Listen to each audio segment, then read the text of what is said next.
Hey guys, what's going on? Welcome back to another edition of Lisa Renee TV. Welcome. Make sure that you subscribe before you leave if you haven't subscribed already. Make sure to thumbs up the video if you do like what you see. Make sure to share on all your social media networks that you happen to be on at this time. Welcome back. So good to be back in front of the camera. I hope everybody's doing well on this Thursday. Almost time for the weekend. Hey, all right. I know I'm ready for the weekend. How about you? All right, so we're going to hop right into the video. I know this is a topic that's been in the news lately. Y'all probably done seen the trial and everything. It was a 6-week trial, so I know y'all probably done peeped it a little bit. So Johnny Depp, Amber Heard. Okay, just want to give my little 2 cents on it. All right, so I saw a special on it by TMZ maybe about a night ago. So it was a 1-hour special. It was kind of interesting. So let's get right into it. So Johnny was about 45 years old, and then Amber was about 22 when they first met. This was maybe back in 2012 when they began dating. Now, at first, it was a fairy tale. If y'all notice, I'm looking over here. I'm just looking at my notes. Okay, so it was a fantastic fairy tale at first. Everything was marvelous.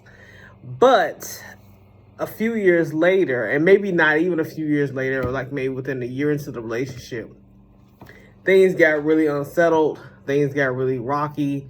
There was a lot of drugs, a lot of abuse, and a lot of alcoholism that set in, and then chaos erupted.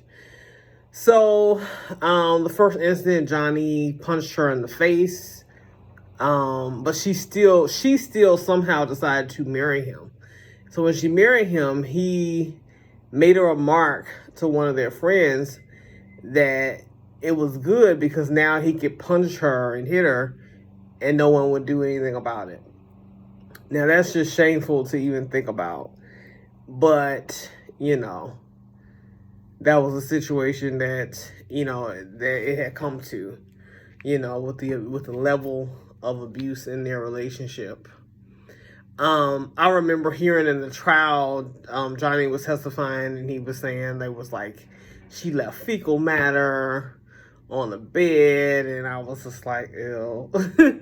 It was just a lot of, kind of back and forth. And I mean, you can see like the level of toxicity, and it just seems like there was so much drama, and it kind of makes you wonder like, well, where did all this come from?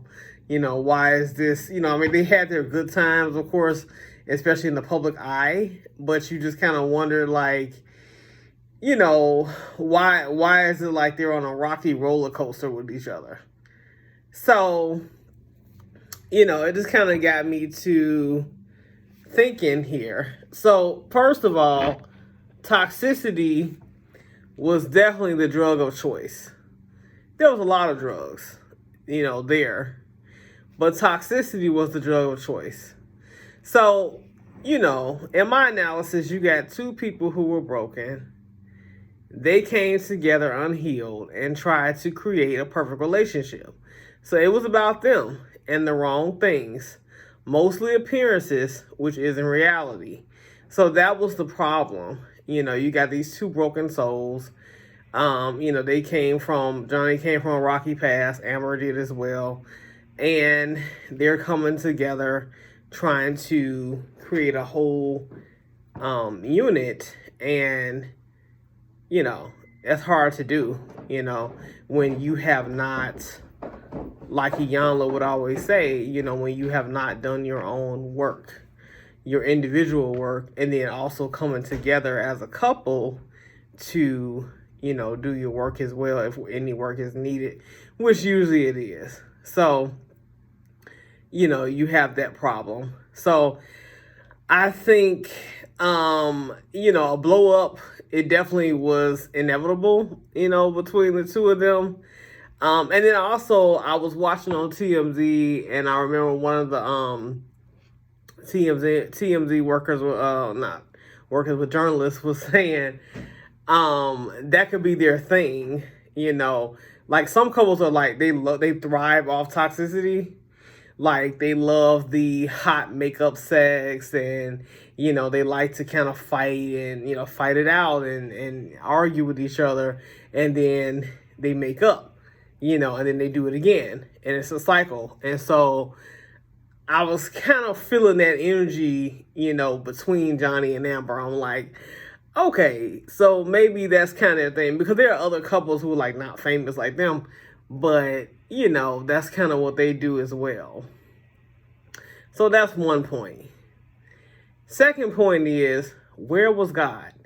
Not sure. I'm not sure if either of them like are spiritual in any sort of way, but he was clearly not in the center of that relationship. So any place where God isn't there, conflict and confusion usually abounds. Both of them need to develop their own relationship with the Lord and heal. So that go without saying. Like, yeah, they definitely need a little Jesus. They need the Lord. They need some help, to try to draw nearer to Him instead of being so nearer to each other, because it's clear at the state they're in, they're not good for each other. And they're not together anymore after the trial, of course. Who knows if they'll ever be back together? At this point, they don't need to be. So, I was definitely sensing, I'm like, I don't know if they have like any spirituality in their lives, but you could tell like God was nowhere near that relationship. There was no prayer going on for the relationship. Nobody had any individual relationship with God. I mean, it's too many problems, especially with the level of abuse, drug usage, things like that. I'm like, they're going to all these vices. So I'm like, if you're leaning on drugs, you're definitely not leaning on God's power, So I'm not shocked that, that it's going to that level, Also, as women and as men too, you're gonna need God in general to see what you need to see in a person, like as far as like red flags, which is like my next point I'm gonna make. Well, red flags. Not only red flags, but just kind of helping you to learn more about the person and giving you that spirit of discernment. So you're gonna need God in general, but you could tell like they so far from. Again, I don't know them, I don't know if they have that spirituality, but if they do, it was not being used, within the relationship. So the next point I want to make is red flags were ignored by Amber. Probably were ignored by Johnny too, but definitely ignored by Amber. So why do we as women do that? Why do we do that, especially as Christian women? Now, if it's obvious there's an issue in the beginning, it's definitely got to be addressed. She even said she was confused or something to that effect, because she didn't want to leave the best thing in her life. See, that right there is her brokenness speaking. It's definitely clear that she has unhealed wounds. So she mentioned something about she didn't want to leave the best thing in her life, and I'm like, he's hitting you. So why would you consider a man who hits you to be the best thing in your life? Like really. So right there, that's a sign that you're not leaning on God like you should be, because you don't think that you're worth better, So you're going to need, I think men and women, you're going to need God, because if you don't have Him, you don't know your own worth. So you'll take less than what you deserve, which is what she was doing here. Definitely. So she's got some wounds. I think both of them are wounded, I saw a video, it was another YouTuber, he was doing it on Christian women and not seeing red flags in men. And he was talking about, he didn't mention this case, but he was just saying in general how Christian women struggle to pick men because a lot of times they don't see the red flags. You know, they make excuses for men, and we do. You know, a lot of time man is not treating you well. You know, he's doing all kind of craziness, and you're just there like, oh, he's just doing this. He's just being a guy, or, oh, that's okay. It's not a big deal. Oh, we're just dating. Oh, it's not this, it's not that. Or maybe it's me. And I'm like, nah, it's him. Nah, hon. Like you got to, hey, bad behavior, when you see it, it has to be addressed. A red flag don't mean the relationship ain't gonna work. It just means you need to hash it out. You need to talk about things, so you can kind of get a better understanding of what's going on, And then once it's been addressed, y'all can get past it, cool. If you can't, then maybe you need to reconsider. We got to stop, blaming ourselves and making excuses for, men who are not really, gonna do us any good. They're doing us harm, So, hey, I ain't male bashing. I'm just saying. All right, so I want to drop a few verses on you today, just for clarity and help y'all to kind of be inspired. So James 4:8-10, draw near to God, and He will draw near to you. So I had mentioned something about this earlier, about Amber, and Johnny just not drawing near to God. They're drawing near to each other, but that's causing chaos. So they need to draw near to God, so that God will draw near to them. And y'all do the same. We got to all do the same, so that we can have that close, tight relationship with God, and so that we won't be getting fooled by the devil. We don't want to be getting fooled off. Devil come in many forms, so we don't want to get preyed on. Somebody praying for you is great, but you don't want to get preyed on. That's a totally different kind of prayer. Okay, so keep that in mind. All right, so you want to get closer to Him daily, pursuing His word, seeking His face, and this will definitely clear your mind of any confusion you're having. He is not the author of confusion, so always remember that. All right, and let's see. Oh, 1 Peter 5:8.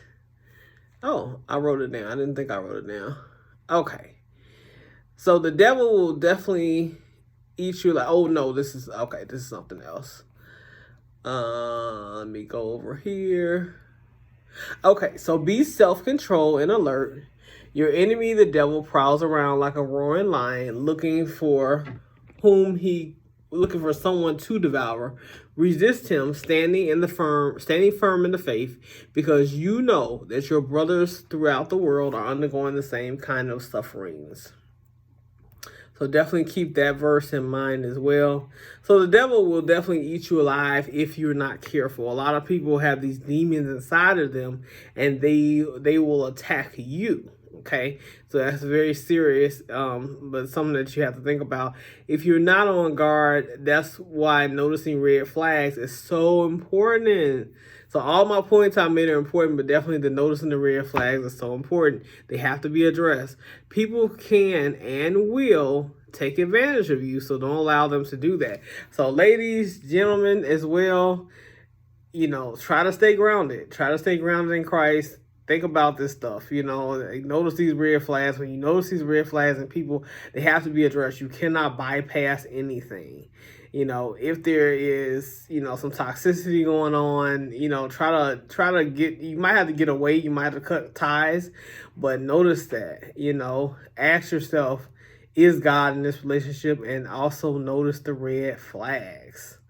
All right, guys. So that's all I have for you today. I hope that you were blessed, and I hope that you were inspired by the words today that I spoke, and the video today, and the points that I made. So drop a comment below. Did y'all watch the trial? What did y'all think about the Johnny Depp Amber Heard trial? Definitely let me know your thoughts about the video and everything else in between. And make sure you subscribe today if you haven't already. And make sure you thumbs up the video if you like what you see. And also feel free to follow me on social media as well. I will drop everything in the more info box below.